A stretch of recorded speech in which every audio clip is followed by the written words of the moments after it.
What's up mga kanoo? Isang magandang gabi. Ang tagal nga nating walang reels or upload ngayon, lalo na yung ating mga long vlog kagaya nito, kasi masama po ang pakiramdam ng inyong kanoo.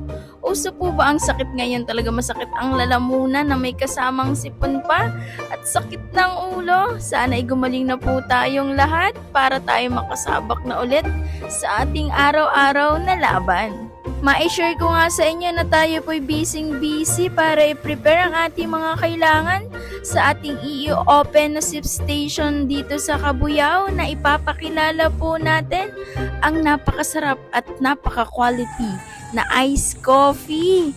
Sana matikman nyo to at bumili kayo sa amin. Ilang araw nang antri na trabaho tong maliit na pwesto pero eto pa rin ang ating naaabot. Sana mas mapabilis pa kasi marami pa po tayong aasikasuhin dito mga gamit. More on deliveries nga po pala kami at kung gusto nyo din magtambay ay pwede din naman. Lagyan po natin ng maliit na space dahil nakahingi tayo kay ate ng ganito mga table at upuan para pwedeng magpwesto yung mga gustong mag-dine in at karamihan din dito nagwo-walk in at nagti-take out ng kanilang mga merienda o cravings. Punta lang po kayo dito sa aming mini pwesto. Alam nyo bang hindi madali yung ganitong plano, lalo na kung business ang pag-uusapan kasi pera ang involved, kaya ang inyong kanoo ay na-stress nito mga nakaraang araw at ang naging result nga ng check-up ay stress nga tayo, so nahihirapan po tayo makatulog pero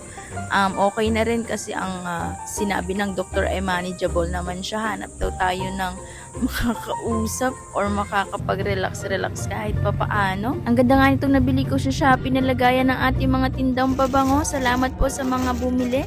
Sa mga hindi pa, ayan, lagi pong sold out ang ating order ng Far Away. 99 pesos nga lang kasi yan, saka itong panlalaking sexy man. Abangan nyo yung mga susunod na vlog. Maraming salamat sa panonood.